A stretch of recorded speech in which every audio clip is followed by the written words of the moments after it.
mendapatkan ekstraksi dari handphonenya Vina. Vina itu masih bercakap dengan Vidi itu pukul 22:14. Penting kiranya apabila Polri memberikan respon atau tanggapan terkait keaslian. Bukti-bukti itu tentunya harus dilakukan pendalaman oleh orang yang benar-benar ahli.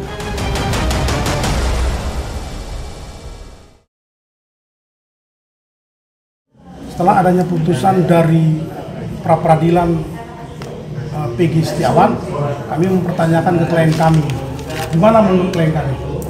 Sangat senang dan puas. Dan karena saya juga emang tidak merasa melakukan perbuatan itu.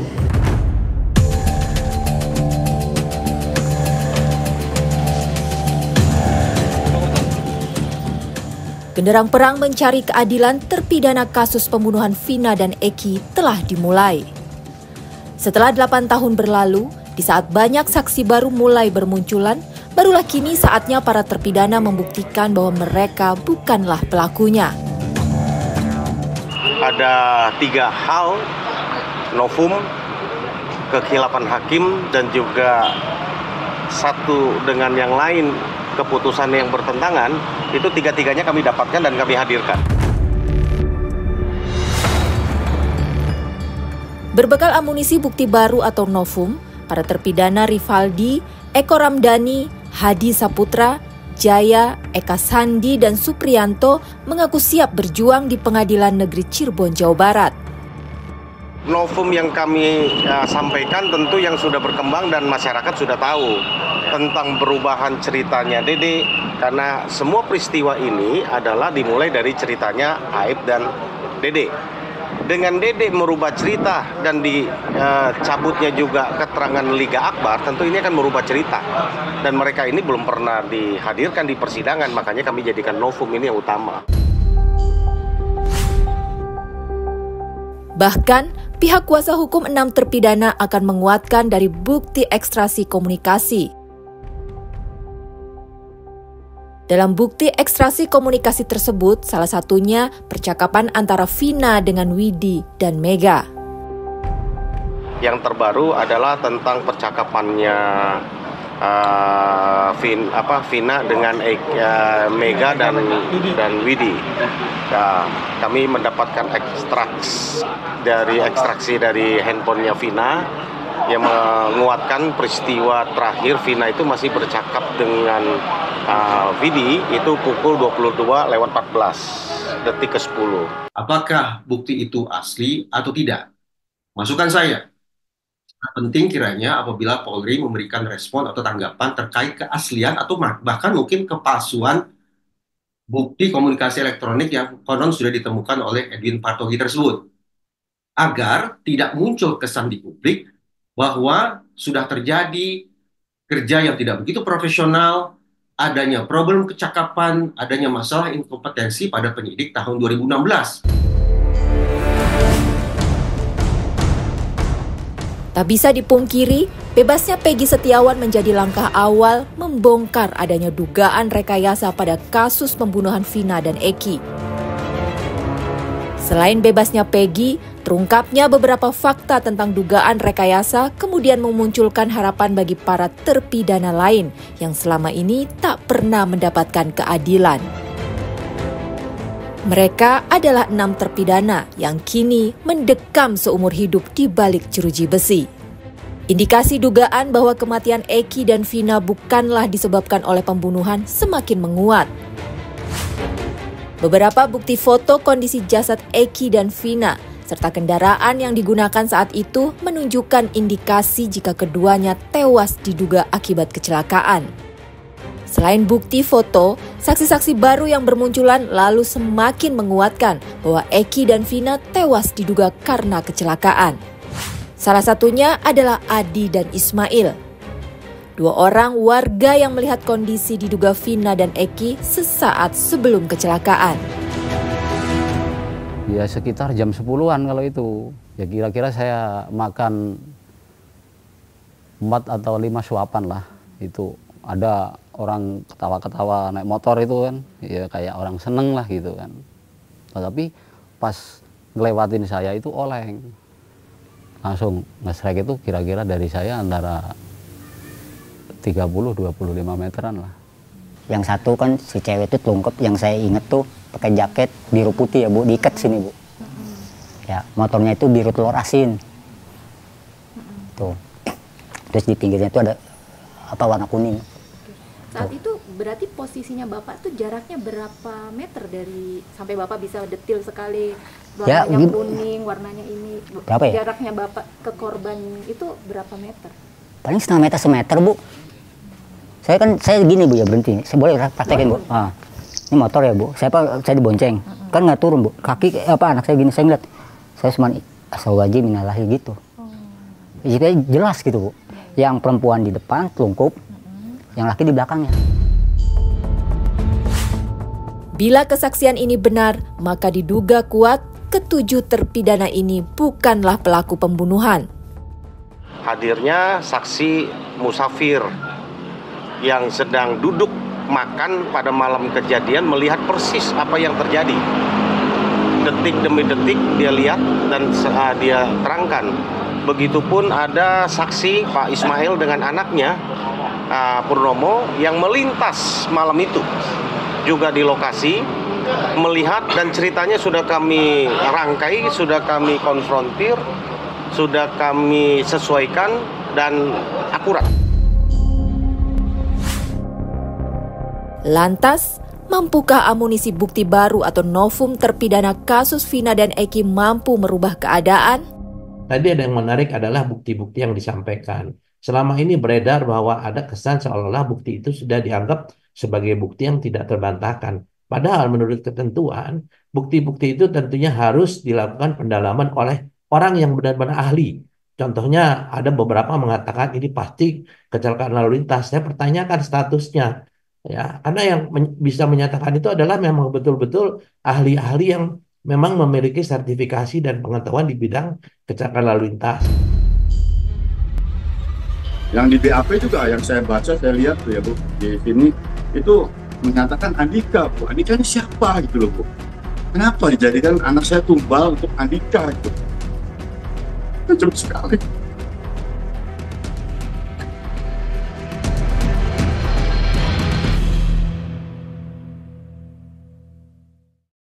Pond's Skin Institute baru Pond's Bright Miracle Facial Foam, kombinasi niacinamide dan irisorcinol menghasilkan diasorcinol, membersihkan 20 kali ekstra Harapan saya untuk pra peradilan Peggy Setiawan, saya ikut bahagia, saya ikut senang. Semoga kedepannya keadilan di Indonesia ini, di negara kita ini, di negara tercinta ini dapat diungkap seadil-adilnya. Yang di BAP juga yang saya baca, saya lihat tuh ya Bu, di sini itu menyatakan Andika Bu. Andika ini siapa gitu loh Bu. Kenapa dijadikan anak saya tumbal untuk Andika gitu. Kejam sekali.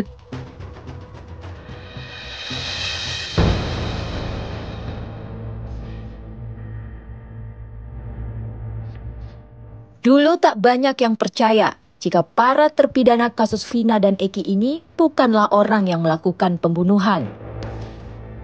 Namun, setelah Peggy Setiawan bebas, barulah kini dukungan deras mengalir untuk terpidana berjuang lewat PK. Salah satunya adalah Rivaldi Aditya Wardana. Selama menjalani proses BAP, kuasa hukum tidak diperkenankan mendampingi Rivaldi. Jadi pada saat BAP sama sekali pihak kami ini, pengacara kami tidak sama sekali mendampingi Rivaldi. Rivaldi tidak pernah menandatangani BAP. Nih BAP-nya. Di sini tidak ada, tetapi di sini ada tanda tangan Rivaldi yang berbeda jauh dengan pada saat dia menandatangani surat penahanan untuk penganiayaan yang di Polsek. Sejak hari itu, nasib Rivaldi berubah menjadi pesakitan. Ia disangka pelaku pembunuhan dan harus menanggung beban kejahatan yang tidak pernah dia lakukan. Waktu itu, Rivaldi mengatakan, Pak, saya tidak bersalah, Pak. Saya disiksa. Suruh mengakui dengan nama ini, Pak. Waktu ada di pelabuhan. setelah dia ada apa namanya tahanan pelabuhan, saya kaget. Kamu lapor nggak ini? Ah, enggak Pak, ini bukan nama, ini namanya Andika Pak. Saya baca, iya Bu, ada nama Andika. Saya juga bingung, Andika itu siapa? Kenapa Rivaldi dijadikan Andika? Tolong Pak Kapolri, saya tahu tuh Andika itu siapa, Andika. Untuk membuktikan bahwa Rivaldi tidak bersalah, dalam upaya PK, Rivaldi melalui kuasa hukumnya telah menyiapkan sejumlah amunisi bukti. Bukti apa aja yang sudah kami siapkan? Sudah banyak, termasuk bukti di mana bahwa klien kami Rivaldi Aditya Wardana itu tidak ada di tempat pada saat kejadian tanggal 27 Agustus 2016 tersebut. Penangkapan Rivaldi yang dikaitkan dengan kasus Vina dan Eki menjadi bantahan bahwa Rivaldi bukanlah pelakunya. Hal ini terbukti dari surat perintah penangkapan yang dimiliki oleh kuasa hukum Rivaldi. Untuk kasusnya di tanggal 29 ditangkap itu untuk kasus penganiayaan. Awalnya pelaporan tersebut karena dengan teman perempuannya, ya kan. Pada saat dia lagi berantem, dia juga sempat memberantakan warung di depan di depan Grage, itu nasi jamblang dia iniin, dan posisinya di situ memang dekat dengan Polsek Utara Barat. Makanya mungkin si perempuan tersebut melapor dan langsung pada malam itu juga datangin tuh sama polisi Rivaldi itu untuk ditanya dan segala macam. Ternyata pada saat penggeledahan dia membawa, tapi pada saat jalan dengan perempuan tersebut, ya teman perempuannya, dia tidak membawa sajam. Sementara di lain sisi, pihak Ibtu Rudiana tetap meyakini jika Rivaldi terlibat atas dasar putusan Pengadilan Negeri Cirebon saat itu. Perkara nomor 226 itu adalah Rivaldi berdasarkan putusan pengadilan itu melakukan penganiayaan dan menggunakan senjata penikam ataupun senjata penusuk terhadap korban lain. Nah, kenapa dia ikut ditarik di dalam perkara almarhum Vina dan Eki? Kita tidak bisa melihat itu dari sisi Ekinya saja gitu. Kan ada dua korban anak manusia di sini yang telah meninggal dunia, almarhum Vina dan Eki. Dan senjata tajam itu yang keterlibatan Rivaldi berdasarkan keterangan daripada terpidana ini. Di tengah perjuangan 6 terpidana dalam mencari keadilan melalui upaya hukum luar biasa atau PK, ada satu terpidana lain yang belum mengajukan PK. Terpidana itu ialah Sudirman. Dalam perkembangan terbaru, pihak keluarga Sudirman mengaku sulit untuk bertemu dengan Sudirman. Belum diketahui untuk keberadaan Sudirman. Di lapas mana nggak? Kalau menurut laporan sih di Lapas Bancai, cuman waktu itu pernah ke Lapas Bancai itu nggak ada. Nggak ada. Kapan terakhir ketemu keluarga? 28 Juni. Udah lama ya? Iya. Tapi udah sempet nyoba lagi? Waktu itu hari ini sih pengen nyoba lagi, cuman ya belum ada konfirmasi lagi. Artinya masih kesulitan? Iya. Kesulitannya masih kenapa? Nunggu konfirmasi lah, soalnya sulit untuk bertemu. Pihak keluarga berharap bisa bertemu dengan Sudirman karena ingin mengajukan upaya hukum luar biasa atau PK menyusul 6 terpidana lainnya. Ya saya kan dapat info dari semua 6 yang lain kan udah mengajukan PK. Nah Sudirman kan belum. Jadi ya saya berharap pengen bertemu dan pengen mengajukan PK juga. Sudirman, satu terpidana kasus pembunuhan Vina dan Eki, hingga kini masih menjadi teka-teki. Menurut kuasa hukumnya, segala upaya telah dilakukan untuk bertemu dengan Sudirman. Namun, hingga kini pihak keluarga maupun kuasa hukum belum dapat bertemu Sudirman. Khusus Sudirman, kami dapat sampaikan rekan-rekan. Hari Jumat yang lalu keluarganya datang ke kami lagi. Memang kami ini adalah juga kuasa dari keluarga Sudirman. Keluarganya datang kepada kami, orang tuanya menyampaikan bagaimana nasib Sudirman. Saya sampaikan selaku dari kuasa hukum dan juga penasihat hukum dari keluarga, kalau Sudirman tidak mengajukan, ya maka kami nggak bisa nunggu. Karena ini kami harus ajukan segera. Ya, bahwa kami mempersiapkan 6 terpidana untuk mengajukan PK ini kan bukan pekerjaan yang mudah. Kami menghadirkan, mengumpulkan dan merangkainya menjadi satu memori PK ini tentu pekerjaan yang menurut kami butuh waktu dan berat. Saya katakan ya, kalau Sudirman tidak memberkuasakan kami nggak bisa. Kami sudah berusaha. Kami sudah berusaha mengirim surat ke Menkumham, ke Dirjen Pas. Upaya hukum luar biasa atau PK telah diajukan oleh 6 terpidana. Selain pengajuan PK, perjuangan 6 terpidana kasus Vina dan Eki dalam mencari keadilan juga menyasar kepada Ibtu Rudiana. Lalu, bagaimana kelanjutan nasib perjuangan 6 terpidana? Rudiana wajib untuk diperiksa, diberhentikan tanpa dengan hormat, dan dia harus bertanggung jawab kepada klien kami karena sudah membuat suatu peradilan yang peradilan sesat.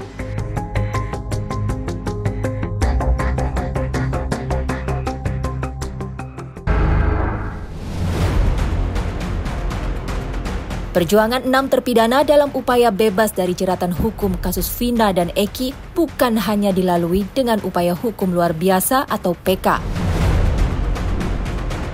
Pada bulan Juli lalu, para terpidana kasus kematian Eki dan Vina juga melaporkan Ibtu Rudiana ke Bareskrim Polri. Ibtu Rudiana dilaporkan atas dugaan kekerasan dan penganiayaan yang dialami oleh para terpidana pada 2016 silam. Ya, kami mendapatkan kuasa kan dari 6 terpidana, yang hari ini akan melaporkan itu 1 terpidana atas nama Hadi Saputra akan melaporkan Aibtu ya, saat itu yang sekarang Ibtu Rudiana. Terkait apa yang dialami tahun 2016, kan gitu kan? Isinya apa? Tunggu nanti sesudah kami melakukan laporan.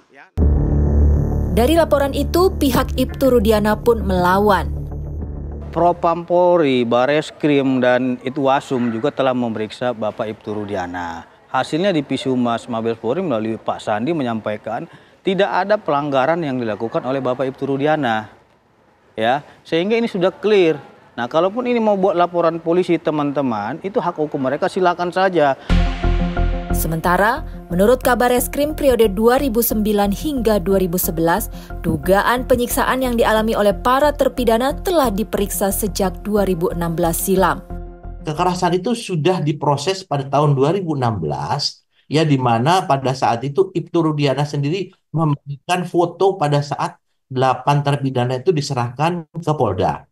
Semuanya masih utuh. Saya tahu betul, karena saya bicara tidak seperti pengamat lain yang tidak tahu. Saya selalu koordinasi. Di sana waktu terjadi penganiayaan pada saat ditahanan, 16 anggota daripada Polres Cirebon itu telah dihukum. Selain Ibtu Rudiana, 2 saksi kasus Eki dan Vina atas nama Aib dan Dede juga dilaporkan ke Bareskrim Mabes Polri atas dugaan kesaksian palsu sehingga menyeret para terpidana menjalani hukuman seumur hidup. Kami juga membawa bukti surat pernyataan dari para saksi maupun dari para terpidana itu sendiri masing-masing. Banyak sekali, bahkan saksi baru yang menguatkan apa yang disampaikan oleh Aib dan Dede itu adalah patut diduga tidak benar. Maka kita uji, kan gitu kan, membawa ke bukti-bukti ini kita akan laporkan kepada teman-teman di Bareskrim. Perlahan tapi pasti, laporan terhadap dugaan rekayasa dan kesaksian palsu kemudian mulai didalami tim khusus Bareskrim Mabes Polri. Pada saatnya, setelah semuanya lengkap, kita akan sampaikan kepada masyarakat secara transparan tentang fakta-fakta yang kita temukan. Mungkin itu. Dalam penyelidikannya, kuasa hukum 6 terpidana Jutek Bongso lalu diperiksa. Bahwa tadi gelar adalah untuk laporan kami terhadap Bapak Rudiana. Dan tadi kami sudah diberitahukan bahwa untuk LP Bapak Rudiana sudah masuk ke tahap penyelidikan. Tak hanya pihak kuasa hukum, selang beberapa hari ke-6 terpidana kemudian diperiksa tim khusus Mabes Polri. 4 terpidana yaitu Hadi Saputra, Eka Sandi, Rivaldi, dan Supriyanto diperiksa di Rutan Kebonwaru, Kota Bandung, Jawa Barat. Sedangkan untuk kedua terpidana lainnya yaitu Jaya dan Eko Ramdhani diperiksa di Lapas Jelengkong, Kabupaten Bandung. Usai terpidana diperiksa, mantan terpidana Saka Tatal juga ikut diperiksa. Yang paling penting pertanyaannya adalah 1. apakah benar Saka mengetahui kejadian itu? Dia tidak tahu. Yang kedua, apakah benar keterangan Dede dan Aep yang menyatakan dia melihat buru-buruan untuk melempar dan kemudian menuduh Saka Tadal dan 7 orang terpidana itu? Saka mengatakan tidak benar. Keterangan Aep dan Dede bohong. Kuasa hukum lalu meminta Bareskrim segera memeriksa Ibtu Rudiana yang diduga sebagai otak di balik rekayasa kasus ini. Keterangan Liga Akbar, keterangan Dede, semua adalah keterangan palsu. Ya, dan ini sangat merugikan Saka Tatal. Keterangan Dede, keterangan Aep itu adalah keterangan palsu. Dan itu sudah dikonfirmasi oleh Dede dan Liga Akbar bahwa mengakui keterangannya dia adalah keterangan palsu. Kemudian BAP-nya ada, tetapi BAP itu adalah BAP abal-abal yang dibuat oleh Rudiana. Maka setelah diperiksanya Saka Tatal, Rudiana wajib untuk diperiksa, diberhentikan tanpa dengan hormat, dan dia harus bertanggung jawab kepada klien kami karena sudah membuat suatu peradilan yang peradilan sesat. Terlepas dari pengusutan polisi terhadap kesaksian palsu, saat ini 6 terpidana kasus Vina dan Eki telah dipindahkan dari Rutan Kebonwaru, Kota Bandung dan Lapas Jelengkong, Kabupaten Bandung ke Lapas Cirebon untuk menjalani upaya hukum luar biasa atau PK. Mari kita tunggu, apakah kebenaran akan menemukan jalannya?